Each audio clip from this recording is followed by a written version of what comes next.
అందరికీ నమస్కారం. మా అమ్మమ్మ గారి పేరు జిలేఖా బేగం. మాది వాడపల్లి గ్రామం. మా అమ్మమ్మ గారికి బీపీ పెరగడం వల్ల మిర్యాడ జనరల్ హాస్పిటల్ తీసుకెళ్ళాం. అక్కడ తీసుకుపోతే న్యూరాలజీ ప్రాబ్లం ఉందని చెప్పారు.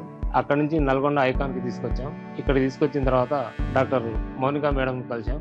మౌనిక మేడం కలిశాక డాక్టర్ గారు బీపీ ప్రాబ్లం కాదు, మెదడులో బ్లడ్ క్లాట్ అయింది, మచ్చలాగా వచ్చిందని చెప్పారు. తర్వాత జనరల్ వార్డ్ షిఫ్ట్ చేసిన తర్వాత ఇక్కడ sisters plus doctors total staff hospital పనితీరు చాలా మంచిగా ఉంది. ఇక్కడికి రాకముందు పరిస్థితి ఏముందంటే నడవడానికి ఇబ్బంది పడేది, మాట్లాడడానికి ఇబ్బంది పడేది. మమ్మల్ని చూసి గుర్తుపట్టలేని పరిస్థితిలో మేము ఇక్కడికి వచ్చినాం. ఇక్కడికి వచ్చిన తర్వాత మా పేర్లు చెప్పడం, మమ్మల్ని గుర్తుపట్టడం, గత విషయాలు పాత విషయాలు మళ్ళీ గుర్తు చేసుకొని చెప్పడం, టోటల్గా మొత్తం మంచిగా జరిగిపోయింది. ఇప్పుడు మంచిగా మమ్మల్ని గుర్తుపడుతుంది. ఆమె అంతటా తనంతా తన స్వయంగా నడుస్తుంది. ఇంత మంచి వైద్యం అందించినందుకు డాక్టర్ మౌనిక మేడం గారికి హృదయపూర్వక ధన్యవాదాలు.